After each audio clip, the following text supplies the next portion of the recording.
So art for me, I suppose, is about kind of putting yourself out there in a way. So I really like storytelling and folk tales, and I really like kind of looking at where people came before me. I'm really interested in like the land I live on and the people that were on this land beforehand, and the stories they told and the art they made really inspires like my art.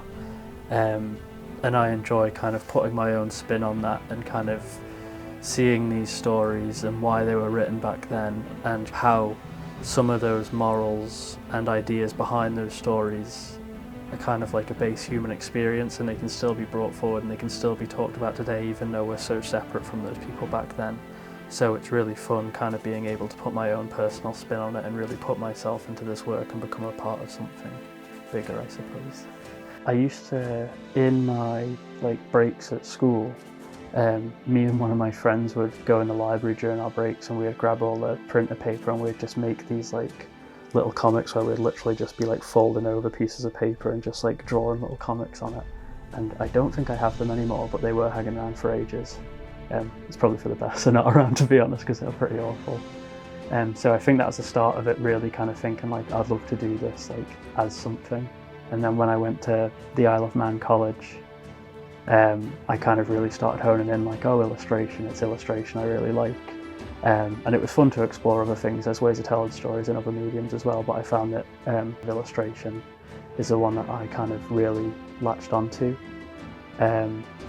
I did a lot of classes where we had printmaking classes, and that's kind of where I found lino printing, which is something that I really like doing. I like the process of lino. I think it could be quite therapeutic, cutting into the lino and then rolling it out and printing it, and it's nice it feels like you put a lot of labour in it and you get a really nice finished physical thing out of it. So I do that, and I do a lot of digital artwork as well.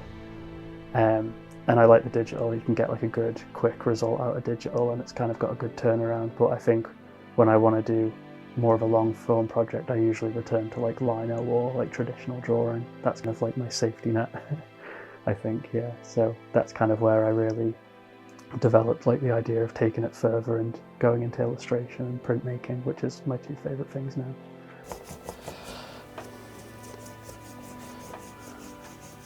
So I'll think of an idea, or I tend to look through, I keep a lot of books around. I've got my bookshelf there as well. For something like this, I'd kind of hone in on the Manx fairy tales. If I wanted to do something with that, and I'd explore kind of what story I like the sound of and what I like to do. And I recently read the story about the Wren, King of the Birds, and thought that'd be nice. So then I go on my computer, I'll look up references of the wren, and kind of be doodling it on my iPad.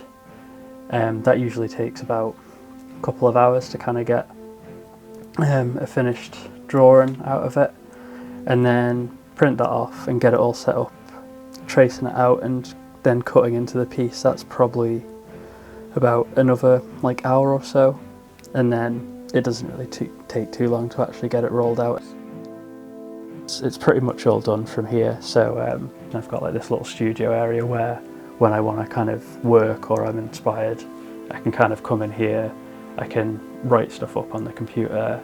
I will do stuff on the iPad and get a digital layout and digital drawing, which I'll then print off. So for example, I've got one here, so I'll print that off, and then with the lino printing, I then use carbon paper and then trace over it onto the lino, and then that way I can kind of get a nice finish. It's true to the original drawing that I did, and then it's a case of working through that and then rolling it out and seeing how it all comes out.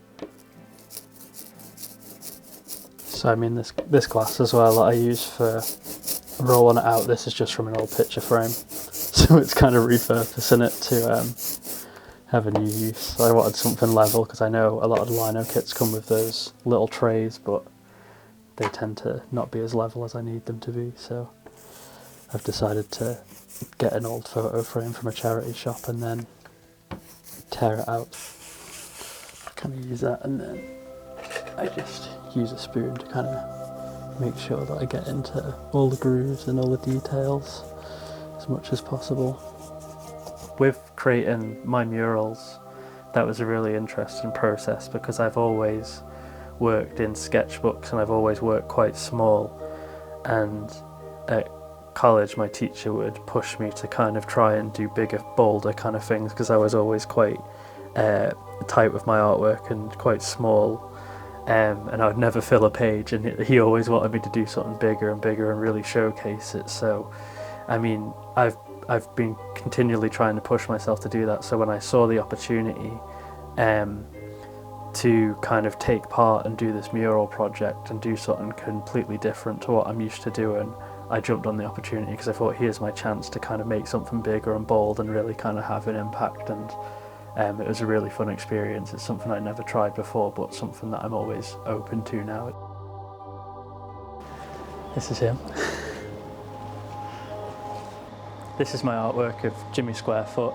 I was commissioned by the Castletown Commissioners to come and do it. They had seen a project that I was doing at the time on Instagram where I was making little kind of narratives explaining different parts of Manx culture. So they reached out based on those and asked if I'd be interested in taking part in painting a mural. I think it's a bit of a weird one. I think when a lot of people think about Manx folklore, they tend to think of like fairies and Begains. He's quite a weird character, so I did have a lot of people when I was first painting it asking me what it was, and I was chatting to them, and it was nice to chat to them and talk to them about it. But yeah, I think probably people see it and wonder, why the hell has he done this?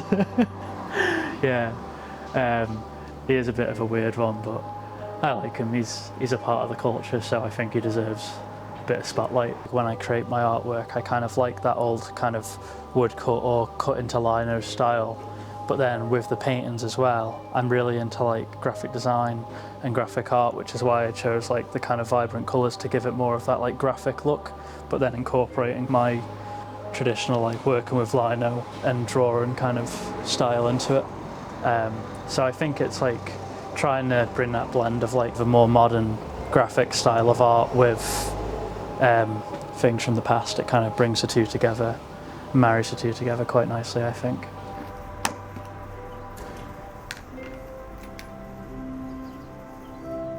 I think the reason that I've always latched to folklore is what separates it to kind of general like fairy tales is I think folklore speaks a lot to like the people's worries or what was going on with them at their time and place, and how it connects. There's always like a local element, there's always named areas that has a lot to do with like the people and the places that they're created in.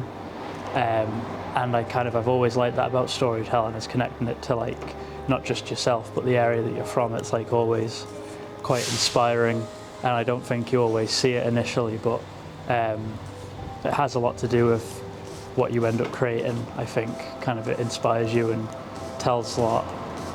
I think it's just good to be able to kind of use that and boost it up and kind of bring these stories to life. It also helps me with my own stories. I love working with these old stories. I do a lot of prints based off these stories, and obviously doing these paintings was something new for me and something that I hadn't really done before, so it was nice to be able to experiment and kind of expand my skills. For my mural work, I'd go to Felton's in Ramsey, and they've been really helpful throughout doing my mural projects.